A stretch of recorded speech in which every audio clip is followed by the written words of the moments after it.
howdy there, Internet people, it's Belle again.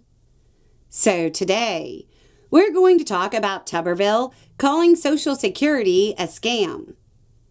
The Republican Party isn't done playing demolition crew to Chesterton fences, and a random social media comment brought the Republican desire to destroy Social Security to the forefront again. Okay, it started simply enough. A person said, quote, "Name a huge scam that has been normalized." Current Republican Senator and Alabama Governor hopeful shared it and said, "Social Security."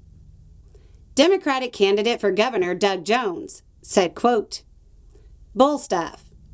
Alabamians need to ask themselves if they want a governor who wants to end Social Security. Tuberville makes a fortune playing the stock market on inside Senate information, but clearly doesn't have a clue how Alabama seniors worked hard to earn their Social Security. Financial security in retirement isn't a game, coach." Back in March, Tuberville said, quote, "The money you've been paying for Social Security, Medicare, for years out of your monthly paycheck or weekly paycheck, it's not up here. It's gone. The politicians have spent it. And so we're having to tax and take money and have a bigger budget just for that." Yes, the politicians did that. If only there was a body of government that could fix that, Senator. Because we all know the senator who wants to be governor is definitely not a politician.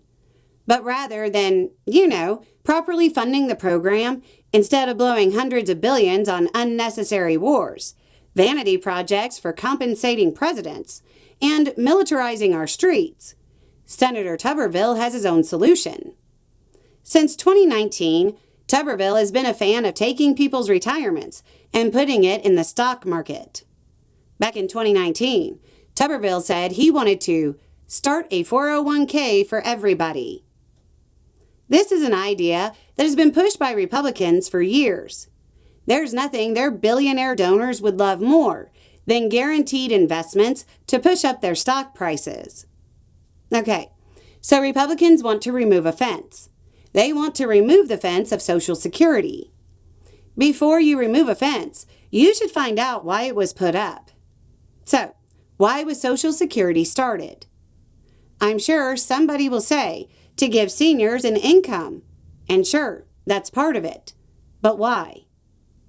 Let me ask it a different way. When was this particular fence put up? The fence was proposed on June 8, 1934.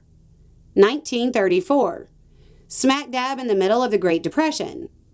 Oh, so it was a way to help seniors, the disadvantaged, and so on during the Great Depression. Cool. What triggered the Great Depression? A stock market crash. Tuberville and other Republicans have said they want to give everybody a 401k. Take as much time with that as you need to. Money in a 401k is invested in the stock market. Their replacement for a program meant to help people through economic downturns and stock market crashes is to put the money in the stock market. And suggesting this at a time when we're clearly in a bubble and the stock market is more than double the GDP, it's just icing on the cake of fiscal irresponsibility. Make no mistake about it. A stock market-based program isn't a safety net for those who need it. It's more corporate welfare, where they get the profits and you take the risk. Anyway, it's just a thought. Y'all have a good day.